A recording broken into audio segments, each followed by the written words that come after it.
3 दिन और 3 रात हो गए हैं माता जानकी को जागते हुए, विश्राम ना करते हुए। अगले दिन प्रातः माता जानकी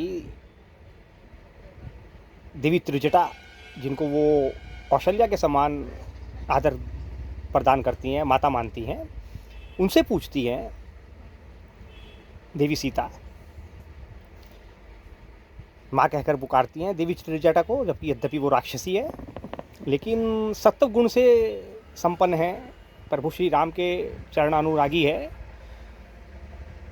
अत्यंत श्रद्धापूर्वक प्रभु श्री राम नाम का जाप करती हैं। देवी त्रिजटा राक्षसियों में सर्वश्रेष्ठ हैं और उन्हीं के कारण वहाँ पर जो अनेक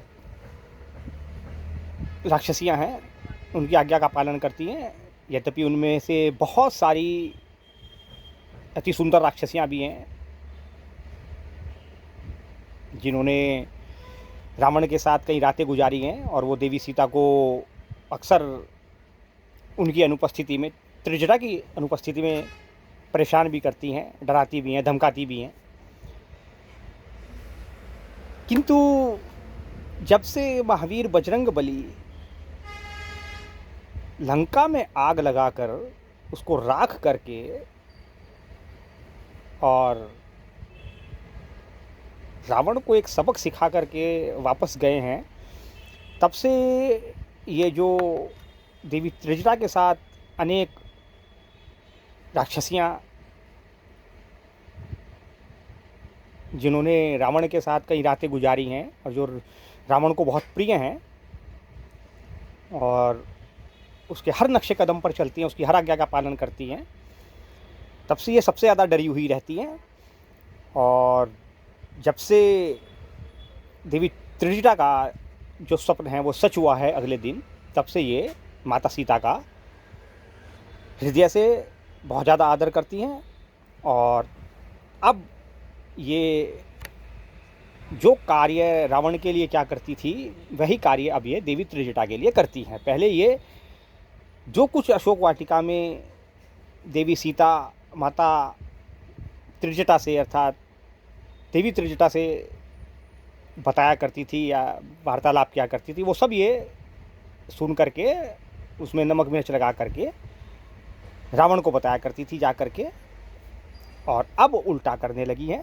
अब जो कुछ रनिवास में होता है या जो कुछ रावण के महल में होता है या कुछ रावण के दरबार में होता है या जो कुछ सभा में होता है, वो सारी बातें अब ये वहाँ की आकर के देवी त्रिजटा को बताती हैं। और उस दिन से, जब से वो हमारे महावीर बजरंग बली लंका को राख करके वापस गए हैं और रावण ने जिस काल को अपने सिरहाने बांध रखा है उसको भी आश्वासन दे गए हैं कि काल तैयार हो जाओ इस लंका को खाने के लिए। तो काल भी अट्टहास लगा कर के हंस रहा है वहाँ पर। तो तब से ये बहुत डरी हुई रहती हैं राक्षसियाँ और माता सीता का बहुत आदर करती हैं। और अब इनको वहाँ रावण के साथ रातें गुजारने की भी आवश्यकता नहीं रही है।